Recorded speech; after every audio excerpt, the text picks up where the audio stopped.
De la colère à Djombe-Pendia, ville située dans le département du Mungo, région du littoral. Cela fait 1 an que ces populations n'ont pas accès à l'eau potable. Très difficile pour tout le monde. Et même pour moi qui suis maire, très difficile, très difficile. Vous ne pouvez pas vous imaginer. Vous avez été habitué à l'eau. Vous êtes habitué à aller à la douche, ouvrir l'eau qui tombe sur vous. Et un bon matin, on vous dit qu'il n'y a plus l'eau. Mais ça devient compliqué, et même pour vous. Il faut tenir le seau pour aller chercher déjà l'eau qui n'est pas très propre. Hein? Et vous dites c'est vraiment embêtant. Et à chaque fin du mois, il faut payer la facture. Est-ce que vous trouvez que c'est normal? Après là, ça devient vraiment invivable. À longueur de journée, elles sont contraintes de parcourir des kilomètres pour s'approvisionner du précieux liquide dans cette eau, source de nombreuses maladies. Jusqu'à 22 heures que les gens quittent ce forage, pareil qu'à Mboalé, notre petite rivière de Mboalé. Elle est sale. Elle est sale. Hein?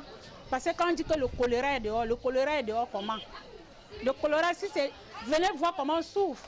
Puis c'est à 2 heures du matin que tu vois qu'on prend les pousses dehors avec les bidons qui sont en train de descendre à l'eau. Vous voyez, les pères de famille, on ne connaît plus les pères de famille. Même nos maris portent les bidons sur la tête pour aller fuser l'eau parce que ça ne va pas. Ça nous expose. On n'a pas de choix, c'est la seule possibilité.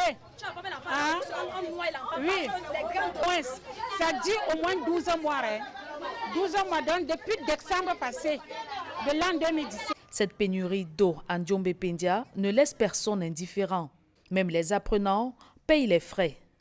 Ça oblige certains élèves à dormir en classe puisque il y a des distances à parcourir pour trouver de l'eau potable, pour consommer. Parfois 1 heure pour aller chercher de l'eau, d'une distance à l'autre, l'eau à boire. Tu vas peut-être un enfant de 7 ans d'aller à l'eau pour ramasser de l'eau pour se laver à l'école. L'enfant va revenir à 8 heures. C'est comme ça que les motos sont en train de bafouer les enfants dans les routes à tort à travers. Avec tous les risques que nous endurons, les enfants ne dorment plus, les parents ne dorment plus. Les pères sont dehors comme les mamans. On ne sait plus qui garde la maison, le dehors qui est mauvais et tout ça, tout est content. L'enfant dit au lycée, il est en retard, le portail est fermé parce que l'enfant allait puiser de l'eau. Dépitées, elles espèrent une prompte action des pouvoirs publics.